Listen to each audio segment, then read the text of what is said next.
Hello சொந்தங்களே, அஸ்ஸலாமு அலைக்கும். எல்லாம் எப்படி இருக்கீங்க? வாங்க நீங்கள் ஃபேன்சி கிச்சனில் ரவை பணியாரம் செய்கிறது எப்படின்னு பார்ப்போம். நல்லா சூப்பராக மொறு நல்லாயிருக்கும். நீங்களும் உங்கள் வீட்டில் பிள்ளைங்களுக்கு செஞ்சு கொடுக்கலாம். ஊருங்களுக்கு கொண்டு போகிற மாதிரினா செஞ்சு எடுத்துகிட்டு போகலாம். வரவங்களுக்கு செஞ்சு கொடுக்கலாம். வாங்க இது எப்படி செய்கிறதுன்னு பார்ப்போம். இப்போ நம்ம ரவை பணியாரத்துக்கு அடுப்பு பற்ற வச்சுப்போம். ரவையை வறுக்கணும்ல, அதனால் அடுப்பு பற்ற வச்சு ஒரு இரும்பு கடாயை வச்சு நான் இப்போ வந்து 1/2 கிலோ ரவை எடுத்திருக்கேன். இந்த 1/2 கிலோ ரவையை லைட்டாக வறுத்துக்கலாம். இப்போ நம்ம ரவையை வறுத்துக்கிட்டு இருக்கோம். நல்லா வறுபட்டுருச்சு. இது கொஞ்சம் ஆறட்டும். அடுப்பை ஆஃப் பண்ணிடுவோம். அடுத்து நம்ம இதுக்கு என்னென்ன பொருளுங்க வேணுங்கிறத பார்க்கலாம். 1/2 கிலோ ரவைக்கு நான் 400 கிராம் ஜீனி எடுத்திருக்கேன். இதை நம்ம பொடி பண்ணிக்குவோம். அந்த ஜீனியை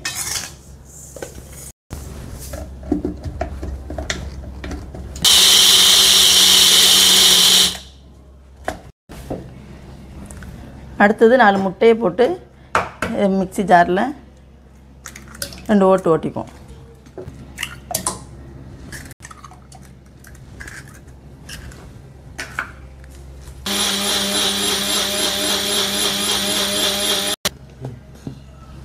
இந்த அரைச்ச முட்டையை ஒரு பாத்திரத்தில் ஊற்றிக்கலாம். 1/2 டம்ளர் தேங்காய் பால் இருக்குது. நல்லா கெட்டியாக தண்ணி ஊற்றாத தேங்காய் பால் 1/2 டம்ளரு. இதை ஜாரில் ஊற்றி அலசி ஊற்றிக்குவோம். 1 ஸ்பூனு ஏலக்காய் தூள்.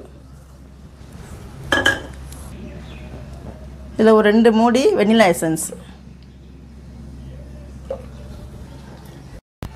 இப்போ பொடி பண்ணி வச்சுருக்க சீனியை இதில் போட்டு கலக்கிக்கலாம். 1/2 கிலோ ரவைக்கு 400 கிராம் ஜீனி எடுத்து பொடி பண்ணி வச்சுருக்கோம். அதை போட்டு கலக்கிக்கலாம். அதில்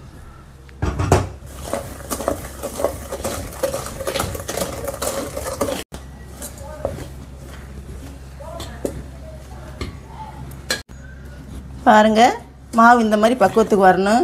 இது வந்து ஒரு 1/2 மணி நேரம் ஊறட்டும். ஊறினதுக்கு அப்புறம் தான் நம்ம வந்து ரவை பணியாரம் சுட முடியும். ஒரு 1/2 மணி நேரம் அப்படியே ஊற வச்சுருவோம். இப்போ ரவை பணியாரத்துக்கு மாவு 1/2 மணி நேரம் ஊறிடுச்சு. இப்போ வந்து அடுப்பு பற்ற வச்சு எண்ணெயை காய வச்சு போட்டு எடுக்க வேண்டியது தான்.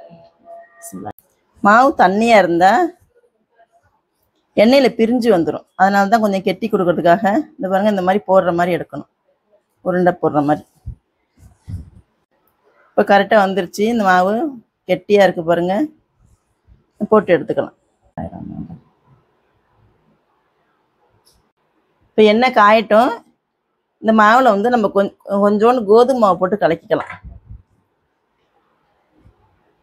ஒரு 2 கைப்பிடி அளவு கோதுமை மாவு போட்டு நல்லா இன்னும் கொஞ்சம் கெட்டியாக பிணைஞ்சிக்குவோம். அப்போ தான் பணியாரம் எடுக்கிறதுக்கு போடுறதுக்கு ஈஸியாக இருக்கும்.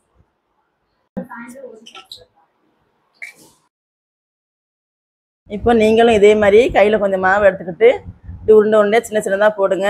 எண்ணெயில் போடையில் இந்த மாதிரி கொஞ்சம் பிரிகிற மாதிரி இருந்துச்சுன்னா மறுபடியும் கொஞ்சம் மாவு கொஞ்சம் சேர்த்துக்குங்க.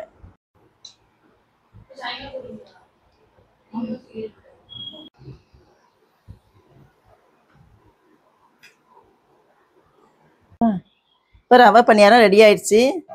பாருங்கள், வெளியில் நல்லா கிறிஸ்பியாகவும் உள்ளே சாஃப்டாகவும் இருக்கும் பாருங்கள். சூப்பராக இருக்கும். நீங்கள் உங்கள் வீட்டில் ஸ்நாக்ஸுக்கு செஞ்சு வச்சு கொடுத்து பாருங்கள். மற்றவங்களுக்கு ஷேர் பண்ணுங்கள், சப்ஸ்கிரைப் பண்ணுங்கள். எப்படி இருக்குன்னு கமெண்ட்டில் சொல்லுங்கள். அஸ்ஸலாமு அலைக்கும்.